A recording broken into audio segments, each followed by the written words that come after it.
Welcome back to EWTN News In Depth. What are the implications of a closely divided Congress on issues important to religious communities? Will it be gridlock, or can progress be made? We're joined by two returning commentators, each with deep insights into this subject. Kristen is the Executive Director of Democrats for Life of America, and Long-García is the Senior Editor of America Magazine.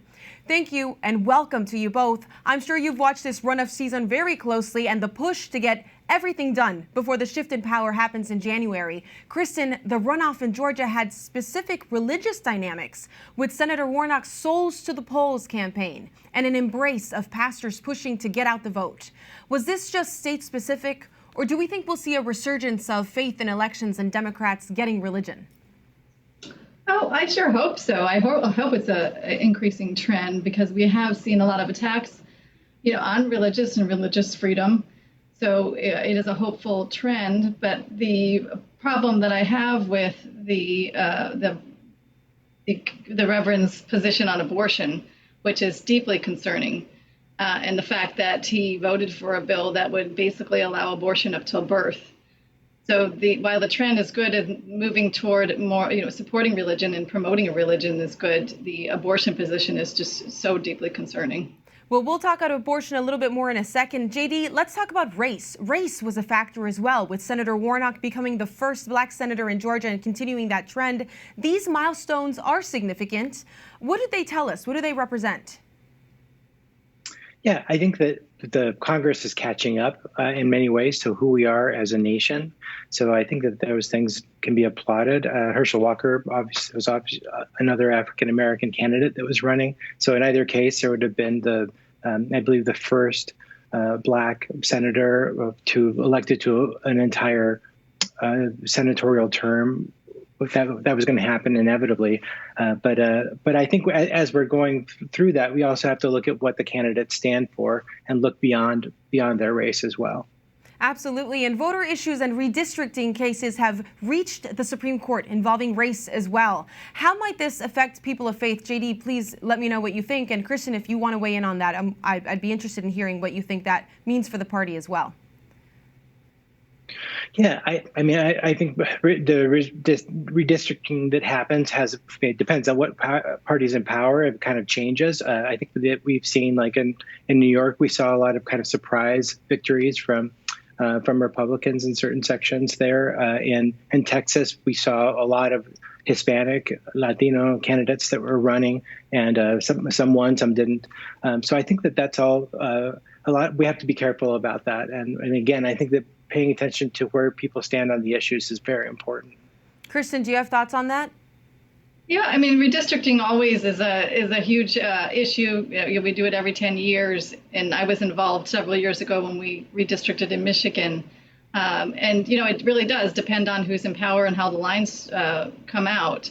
But I think it's becoming less clear, especially with the Hispanic and Black vote changing.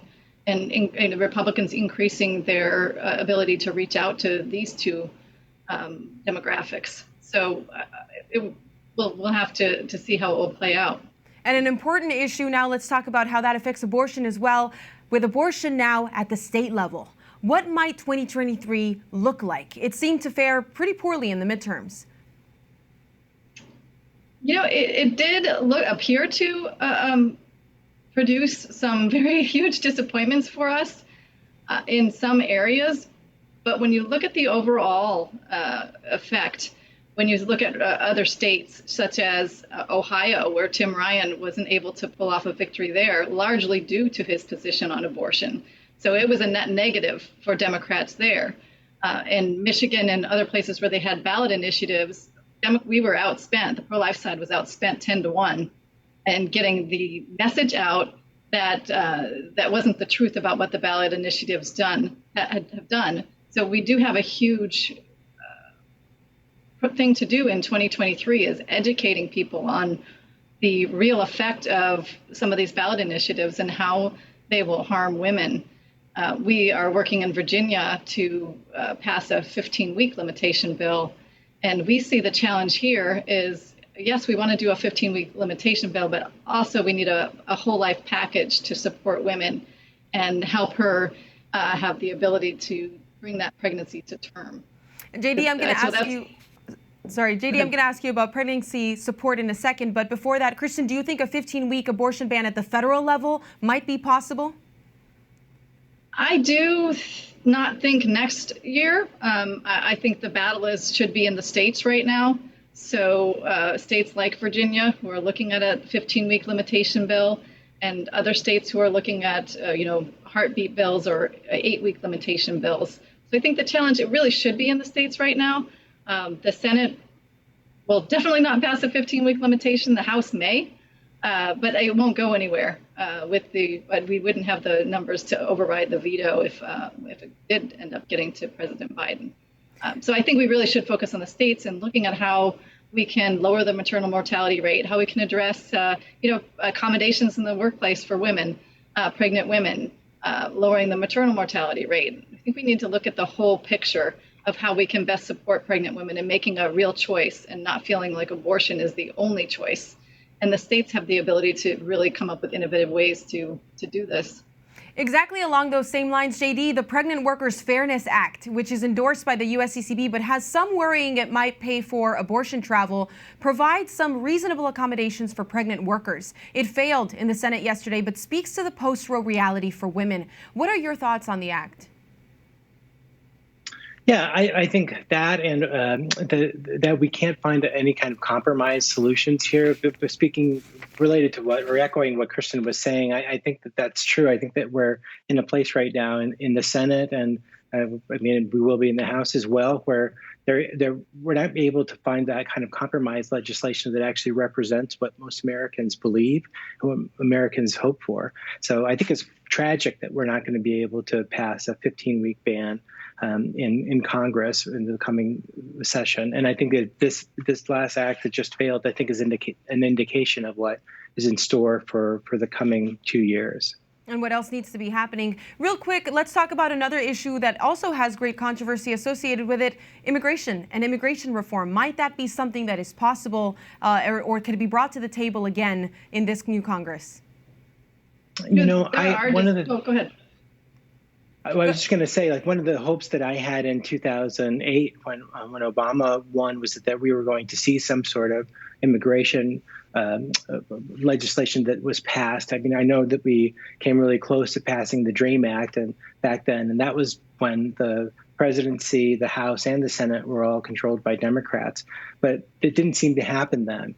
And I feel like in some issues that there is a lot of support from citizens that they do support something like the DREAM Act, and they maybe have more questions about a larger package. So I don't know that the Republicans are going to be willing to come along on that where the Democrats may talk about being. But again, like I say, I mean, I feel like as a person that's very passionate about immigration myself, and I'm an immigrant, I don't feel like that the Democratic Party has fallen short often when it comes to immigration reform. Kristen, you had some comments on that as well. Yeah, I'm hopeful that, there are bipartisan discussions going on right now, so I am hopeful that immigration is addressed. It's such an important issue for our nation and how we treat people coming into this country. So I am hopeful that they will be able to solve this issue. And I just want to say back to the pregnancy accommodation bill, it's not dead yet, so don't give up hope. We're working to try to see if we can come up with a compromise to get it passed. So we're working hard to see it done before the end of the year. Well, women definitely need to have at least that small start be something that addresses all of the needs that they have to be able to keep their children. JD and Kristen, real quick, rumors of Biden re-election campaign after President Macron's visit have been running. What does this mean for people of faith in general? Kristen, let's start with you. Well, my presidential candidate for 2024 is going to be John Bel Edwards. We're trying to convince him to run. I think he would be a great, faithful Democrat to run, who has a consistent life position. So we are trying to encourage him to run. As far as President Biden, being a pro-life Democrat, we've been deeply disappointed about his abortion expansion and position on abortion. So we're not too excited about him running again, simply on that issue. JD, you get the last word. Yeah, I would echo that. I think that President Biden's position on abortion has been extremely disappointing. I think I would also say that some of his positions on immigration and it took him a very long time, for example, to try to end Title 42, the Remain in Mexico policy that was left in place on the border for many months. There's a lot of suffering that's happening on the border, and that I feel like President Biden has paid lip service to. So I don't know. A lot of times it's going to be a choice for us as voters between two candidates that don't perfectly reflect our Catholic faith. So I think it's probably going to be another tough choice for Catholic Americans when it comes to the presidency in 4 years or in 2 years. Well, thank you so much for the challenge and for the analysis. Thank you.